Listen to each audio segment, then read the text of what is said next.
وقولكي وري هرت حبسي اللي يجيو وقولكي أن كتشري أن وحكتشري مركي وري حبسي اللي كاني هي مركي قدام بس اللي يسوي سيدين هيبة لابد قرب قف حين قولك أنا صامري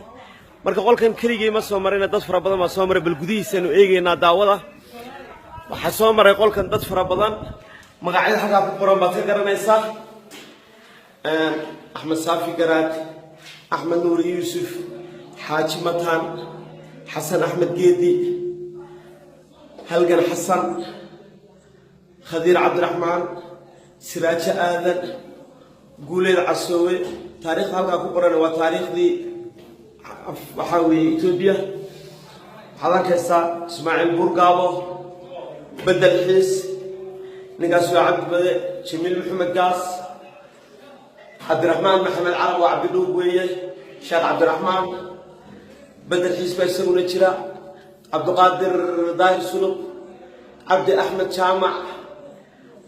إن داتشرا ضفر بدل باتشرا وهذا الصامري والمقاعدين إن سوكو بكريم سببتي مدارة تطبع مر إن بدل كحنا ضياف فربضان قرقنا الأركيسان وقولكي لا يقول بالله وي مركي عن سوق عليه هل كانوا هل كانوا كروا سكبت الباب كان الأركيسان وانا اللي يقول الحمدي اكو ما دام لي هدبدا اصابت الباب كان مالتي يقول رسان امد طلع هنا بقى لحمد بقى الله يقول قبتي افرت كونها الباب كافرت سكونه لحمد بقى لو دجيسي انا uga neefsan halka yar nin la yiraahdo yarkii alxan ka shaqeeyay maxamed ciise bilili baa meesha yar kore ii dalooliyay bar in naqaskiga soo gal marka hore xataa meesha yar kore daloolkaasi wuu xidhnaa halkan waxaad maqashay suuliyada dadka lagu xidho waa suuliyadan weyn suuliyadan arkays waa afartan soo jeedka ah iyo afartan sii jeedka weey saas ay iga soo jeedaan dadka halkan lagu ciqaabi jiray xiliyadii intii aan aanu maqnaayn zuwaay ku maqnaayn inta kaleba suuligan way meeshii xufaada lixda qof halkan qolay intaan la eg ayaa lix qof la isugu galin jiray qolkaas aad arkaysaan inta caagada ay waxa laga soo saaray iminka suuliyay noqdeen bariga laakiin dadka waa lagu ciqaabi jiray lix qof marmarka qaarkii 12 qof halkan lagu xidhi jiray marka waxa dhacaysa marmar in afarta suuli ah inta la buuxiyo sagaalka suuliba la buuxiyo ayaa min loo ogolaanay dadka in ay saxara ahaan u isticmaalaan ka la ogolaaday marka qisooyinka ugu naxdinta badan la waxa kamid ah afartan soo jeed iyo afarta sii jeed oo dadka buuxaan oo ay ku jiraan ilaa ma iyo afartameeyo qof ayaa ka dhaxe ayaa waxa la waro suuliga gal saad u gashay istiraado kaadu u fariiso ayaa ka koona dadka ku jira oo quraan wada akhriyaya oo subhanallah haya kaadiba kaama imanaysa naxdinta marka halkan waxa weey waa suuliyadii hadaan xagan u sii socono halkan waxa aad xeradhigti baan oranayay meeshan waa xeradhigti waa meesha dadka lagu ciqaabiyo weey godadkii waa halka shisheey maanta waxa weey maxaabiista dhameeyay oo ku soo wada booqanay chief iyo joog meesha la yiraahdo halkan halka qofka marka lagu dilo meelaan ubaxyada ka baxaya imika halkan lagu laayo dadka waxa la qaadi jiray qolalka la gelin jiray chief iyo joog la yiraahdo iyo meelaha dadka lagu xabaal ololinayay waa halkan inta lagu xabaal ololinayay dadka oo ku imanaya halka lagu daxwaaliyo chief iyo joog waa kan dadkii inta la qaawiyay iyagoo qaawan ayaa meesha la gelinay halkaas la gelinay 12 qof ama ilaa 10 qof halka la isugu ururinay marka halka la isugu ururiyo iyagoo ka buuxa oon hadli karin wax magacyada ku qoran bad arkaysaa bicid waxaan idin tusi doonaa tusaale khadiir meeshii uu ku jiro walaalayaal bal eega imika waa mas'uul sare khadiir wasiirka iyo hoggaanka ku hore nabadgelyada mudane jamiil meesha ay ku jireen bal eega inta la eg tahay halka dadka lagu ciqaabayay waxyaabaha aad ka mataqaanaa naxdinta u leeyahay imika marka soo xasuustay tayriiq qabanaysa inaan ooyiga u qasbayso waxa weeye dadkii saan oo galay dadkii nala dhashay miyaa la oran karaa waa ku walaala xabashida ku nixi balay dadka waxyaabaha ku qoran waa cabdiga madiid weey waxa jirta meelaha qaar kood meelaha naxdinta la aan idin sheegay waxa weeye maalin suuligan aan galayay waxaan ku arkay qoraal meesha ku qoran qoraalkan wuxuu leeyahay intaasoo maalmood baan ku jiraaye wuxuu leeyahay badhageyso wuxuu leeyahay dhagax ku qoray waxa weey nimcaan carab qabri daar imtixaanka waa lagu sabraa sadkanagu waa dooran 9 bari qorax ها habeenkiina waa la qoyaa kulba yersug kolba baadi biya ay Allah yushba laakiin alxamdulillah magacaas waa fanax waa cabdikariin cawiil wey magacaas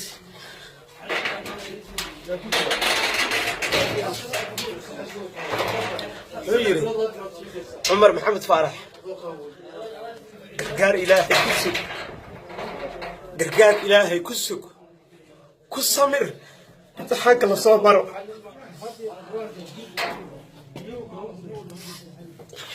والله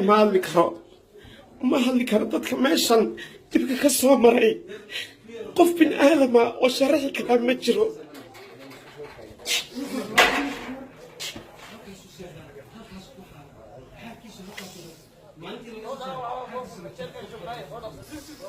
حاوي حصوص قارة إيتها ماشي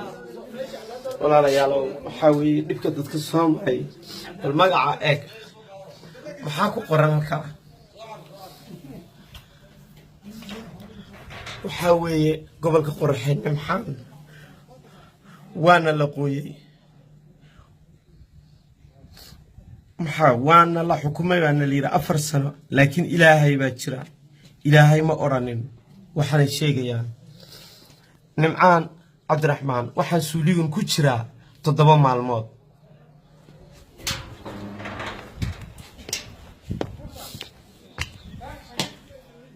سولية دا dadka saan lagu galayay waa waxan weey taariikh waa mahdo maantana waxa Ilaahay alxamdulillah in dhagax buur janno marka qofku dhibka ka bato Ibrahim Aidid marka dadka dhibku ka bato dad fara badan oo inaan garanaynin Ibrahim Aidid Ami Abdullah marka dadka dhibku ka bato waxay miciin bidayeen waxay helaan dhagax waxay helaan oo dhan ina iskaga qoraan Abdixakiin marka dad fara badan waxa jira magacyadooda inaan soo koobi karin oo halkan ku dhintay laakiin waxa kaliya oo ka haray yihiin taariikhaha ay meesha ku qoreen suuliyada ay kaga tageen beer caano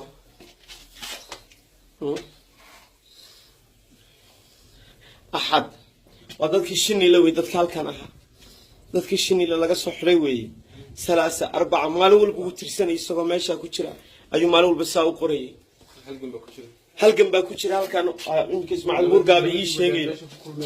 labadii wadaad qolka ay ku kulmeen way labadii wadaad Sheekh Ibrahim nin la yiraahdo aad u weyn oo raxan weyn ah iyo mid yar oo wadaad oo la yiraahdo ninka la yiraahdo Cabdifataax Simawi ina Sheekh Simawi oo yar reer Nogbeeda waagi la yiri madaxweynaha fasheen culimada meesha ku jirto dhan waxa uu suuliyadan lagu guray waxa kale oo dhacday xilligaas kitaabada xataa xusnul muslim in la akhristo meesha laga diiday saasiga hadda daan tagno gulida waxaan ku tusaynaa kitaabadii oo dhan oo kitaabka quraanka xataa isku diiday waxa la akhristo 2008 bishii 8 taariikhda Itoobiya waxa ay budku ugu badnaa xilligu halkan ka dhacay waa xilligii lagu eedeeyay dhalinyaradii ururka ahayd oo na dhig inay waxa weeye kacdoon sameeyeen waa xilligii inta waxa weeye guryaha lagu xiray cuntada loo diiday kadibna kacdoon bay sameeyeen la yiri waa xilligii ay codsadeen inay waxa uu ehelkooda soo booqdo oo xuquuqaha ay leeyihiin ay halkan ka helaan maxaa loogu bedelay xukuumadii oo dhan baa timid in laba gole amriyay waxa ka dhacay halkan waxaan waligeedii Allah hada caalam ka dhicin budkii ugu badnaa ay halkan ka dhaca taariikhda intay leeyahay iyo caalamka anigu intaan wax daawanaya ama wax maqlay budkii ugu badnaa baa halkan ka dhaca halkan lagu wada jiray abay macmiil wax la yiraahdaa jiray 4 jeer 5 jeer baa habeenkii la garaacayo waa meeshii waa waqtigii 7 jeer la jibiyay Maxamed Anni waa waqtigii macallin Suuriye la jibiyay waa waqtigii Cabdulla Xayraan uu jajabay qalinle Xasan Marmar xilliga rag ugu badnaa dibaatada gaarayso waa xilliga hadda halgan kaadida dhiiga uu kaadsho waa waagii gaadhay weeye xilliga maxaa loo haysto waxa la yiri dastuurka u akhriya guryaha dastuurka baa dhalinyaradu akhrisay markay akhrisay kadib dhacdadana waxay ka bilaabatay wiil ayaa wuxuu yiri inta dhibki laga badiyay qori baan hayaa beeka ima qorigii waa la doonay waa la soo waayay kadib waxa la yiri wixii jabhada ahaa qoryaha sheegay oo dhan ha la soo saaro ha la garaaco matragal isku geeyay waa la garaacay kadib baa qol saddex qol lagu xareeyay saddexda qol waxa lagu xareeyay 1000 raga kadibna waxa weeye cuntadii baa loo diiday saddex maalmood markay cunto la'aan ahayeen ayaguna ilbaabada xidhan waxay dhaheen dagaal baan u diyaarnahay waan dhimanno xukuumadda markii dambe waxay tiri waa in la hadlaynaa ilka casan ninkii meeshan haystay reedoweenka ahaa markii kula hadlimayna ay dhaheen laba gol ay yimid waa la kaartay guriyihii baa laga furay abay macmiil baa u bilaabatay 4 bilood bay dadku cunto cuneen xilligaas dadka ilaa imika dulmiga ku sii jira xabsiga ku sii xiran waxa kamid ah wiilkan waxa la yiraahdaa Cabdiyare labaala la yiraahdaa wiilkan waxa wiilashii iyagoo ciidanka ah markii ay diideen amarkii dadka lagu leynayay yiraahdeen amarka ma qaadanayno dadka iyaga lagu xasuuqayo dadka iyaga lagu dhibaateynayo ciidanka u soo jeediya cabashada Addis Ababa u baxsada laga soo qabtay ilaa iyo imika wax uu ku xiran yahay oo sharciye ma jirto dibka soo maray dadka soo maray dibka ugu badan dadku soo maray kamid yahay ilaa maantadan waa maxbuus meeshuu ku sii jira madaxweynaha waxa uu weydiisanayna waxa weeye dadka sidan oo kale in dib loogu noqdo dadka sidan oo kale Cabdiyare maxaa tabanaysaa waxaan tabanayaa ilaa hadda anu Addis Ababa laga soo qabtay sababta laga soo qabtay waxaan dadkayga wax ma diliyoon baa dadkayga ma dhibaataynayo dadkayga wada arkaas loo galay dadkii meelaha loogu dhibaato badnaa baan kamid ahaa ilaa hadda waxaan xukuumadda cusub ka codsanaynaa inay nidaam fiican oo sax ah dib noo eegto xaaladdanada eegto ilaa hay magacayga sax taarkiifyada ma yaalo Addis Ababa laakiin habeenka Addis Ababa laakiin gidibka liigi seerbi baa liigi dilay meel fara badan baa liigi xaafadda markay timaadana balaayo ma qabo ma oranay sababta ma sheegi karo dhibaato ka badan waa isku goob joog baanahay aniga aad isku mid baanahay dadka meesha lagu dhibaateynayo baanahay marka waxaan codsanaynaa in si degdeg ah xaaladdanada loo eego meeshan waad aragtaan waa meelihii deegaanka ugu waxyaalo badnay waxyaalihii lama guuraanka wax ka ilaa halkan meeshan hadda aan hor taaganahay nin baa intuu soo galay iyo si halka ku qaaday albaabka intuu gaadhay halkan tadii nafta ka baxay midna wuu si dhex fadhiyay meesha waa meel noocaas heer waxay gaadhay ruuxa bini'aadamku jaran noqdo oo ninna lagu istaaganayna xagga shan ku kaajiilaan marka meesha waa meesha noocaas meesha in dadka dib loo eego xaaladeeda la dhowro meesha hadda xagga inaga halkan gulada waxa ka dambaysa meel halkan oo boosaneeraha ruuxa madaxa loo galiyo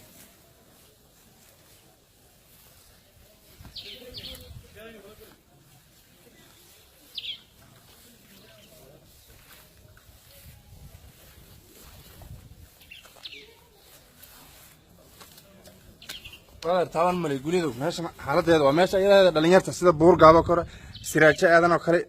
rag noocaas adiga rag meesha madax loo galin weey ama dhalinyarta ruuxan soo marin ma jiradii ruuxayga la oran karo ruuxan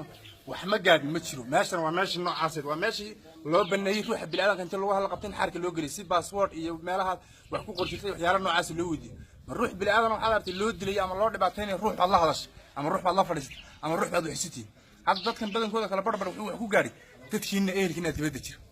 ehelkiina meel ka soo hadlay ehelkiina waa bisad ehelkin waxyaalaha noocaas meesha marka waa meel lama ilaawaan waa meesha dadku aad ugu dhibaatay hadda meelahan oo kale waa meelo meedka ristaasnaan jiray waxay ku bariyay waxa lagu bariyay toban jiray meeshan meedka naga qaada dadka kale wada doontaan wax yeesho suuna noogu oran marka meeshan tan oo kale hadana iyadana waa jiifka joog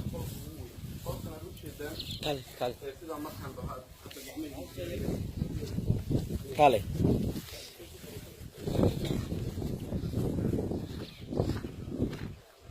qolkan waxa ku dambeeyay Cabdidhuub iyo Cabdiraxmaan iyo Axmed Nuuriye iyo qolalkii u dambeysay galayeen weeye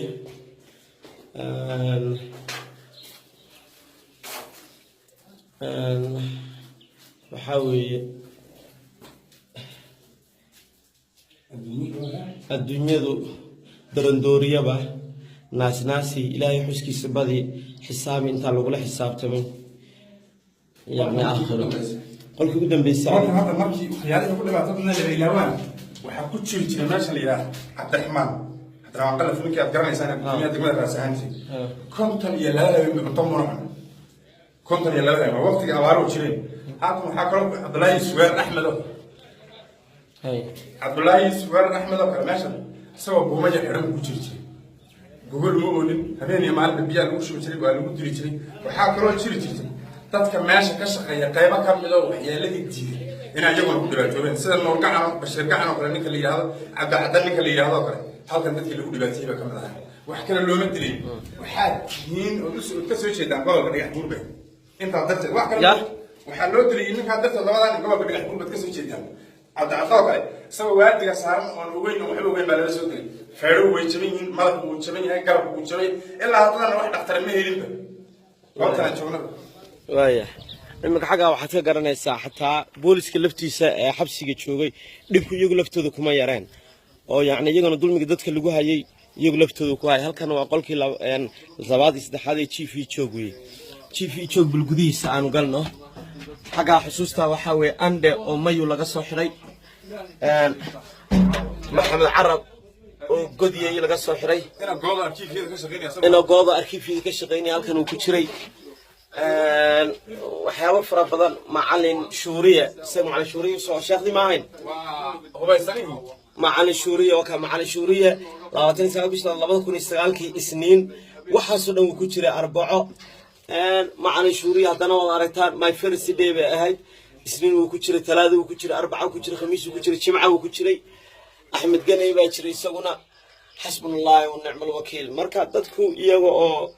mataqaanaa dhibaatadaasi ay haysato haddana mar walbaba cibaadada iyo alla ka cabsiga meena iloobeyn gargaarka kaliya haysteena waxaa ahayd inay yiraahdaan ilaahayow inay yiraahdaan way imika halkaasi cabdiro nuur iyo cabdiro labaale uu taagan yahay waad aragtaa sidee u yar tahay halka uu joogayo qofka saas uu u fariisan karaa waxa weeye waa dhibaato weeye xabsiga inaad ku jirto adoo qaawan in adiga iyo saxaradaadii oo cunto la'aana meesha gurigan waxaa hal sano bar ku jira cumar jijiga ninkii la odhan jiray ama cumar maxamed faarax loo yaqaano waa wiil yar oo artistivista dadkan wax qoro ka mid yahay hal sano iyo 2 bilood meeshan ku jiray waxaa ka bedelay ninkii la odhan jiray halgan ayaa ka bedelay labadan waxyaalihii ku dhacay waxaa ka mid ahaa xubnaha waa la kala toosin jiray waa lagu intay saa isu galeen yaa dib loo kala bixin karin waa bil yaa saliida cuntada intii laga soo qaado kushin yaa lagu duubi jiray waxaa kaloo dadka dhibka soo maray inuu good ku yaro la yiraahdo kala arkiifyadu jooga wuxuu yiri kiiska u bedel baa lagu yiri dadka hebel kiiska u bedel siraaja ka mid ah raggii kiiska u bedel lagu yiri al-shabaab ka dhig ninka khadiir la yiraahdo ka mid ah cumar kaasa ka mid ah waxa la yiri dhafooriye madaxweynaha diraysa baa la yiri ragga noocaas habi aanu kiiska uma bedelay soo qoosay ciidan ku xiran yihiin marka hore arkiifyada gudaheeda lagu xukumo waa isla xabsiga gudihiisa maxkamadii loo wixii oo dhan waa isla meesha gudaheeda dadka noocaas meesha dhalinyarta magacaabo hadda waxay ku jireen min hal saniyaba ugu yaraan arrinta noocaas marka cunto la'aan dil habeenkii way u qoran tahay waxaa ninka ilka asal yiraahdo kumishka meesha gaan jira waqtiyada qaar kood wuxuu oran jiray markuu fiidkii tahay waxaan ku cashayna ma haynaa ma haysan buurin jiray markuu dadka garaacayo waxaa kaloo gurigan aad loogu garaacay ninkii la oran jiray muxuu ahaa ninkii la oran jiray macalin shuuri aad baa loogu dhibaatay labada gacmood baa laga jibay meeshan waxaa soo dhacay dadka labada gacmood baa dhagax loo duldhigi waa laga jibay caawa laga maqnaan kartoon iyo waxbaad isku duubay ama maraa lagu duubay ruux maxbuusa ku xiri berri oo kale waa lagu soo noqon bartii gacantii aad laga jibiyay ama hadana laga jibin waxaas dadku muuna xaafadna ma hayn waa dadka dhan baa la dhibaateynay dadkii deegaanka lahaa ee muwaadiniinta ee deegaanka iska lahaa gaar ahaan ururka oo analif oo kale markaan soo qaadano waxaa hal habeen baa waxaa la jebiyay 320 nin baa dhibaato gaaray oo isku mar wax la yeelay waxyaaladii meesha ka jirtay waxaa ka mid ah basbaas baa jiray fig baa jirtay oo dadku ku dhintaan waxaa jirtay gaaja jirtay waxaa jirtay hadda gidibka oo kale dad waxaa jira maxaabiis intii la geeyay oo dhaxda dhagax lagaga xiray gidibka salkiisa uu lagu daayay oo markan ayagu cabsiyeysna laakiin xitaa dadkii dilay baan garanaa sida dakhtari baa kamid ah ninka la yiraahdo kale ee koreen kan isagoo maxaabiista leen jiray telefoonada uu isticmaali jiray haweenka uu isticmaali jiray cadaynaheedina annaga haynaba annaga goob joogayaasha kamid ah waxaa kamid ah hadda dadkii nagalatan qayb kamid ah waxaa jira gacmaha laga jibiyay waa kan gacanta laga jibiyay waa tan baan waa dadkii ciidanka ay meesha ka shaqeynayeen marka waxaa kamid ah waxyaalaha la ilaawanka meesha kamid gabar Soomaaliyeed oo ay soo leh war maxaad ugu dileysaan gabar walaashiina ahay saal ma ahayn waxba ma ahayn ayad aanan maalintii waxyaalaha noocaas oo kale deegaanka inay ka dhici jiray wixii uu sii balaadhay ilaa haddana waxyaalihii noocaas hadda waxaa ka jirta cadaalad darradii waa ka jirta aad baad u mahadsantiin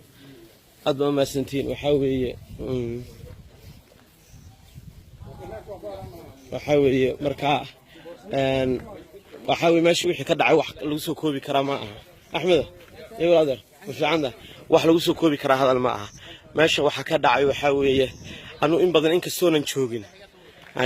waxaa weeye waxyaabahan anigu kusoo gaaray warama ma fiicandi waxyaabahan anigu kusoo gaaray waxaa ka mid ah war xarunta caafimaadka warama madnaawe burwaaqo waxyaabahan meelaha kusoo gaaray waxaa ka mid ah haddaan la qaadin anu waxaan imid waxaan soo birahan aad aragtaan maaha biraha aad aragtaan 300 qof 350 qof malaha way ahayn biraha aad aragtaan waa lagu wada tukubayay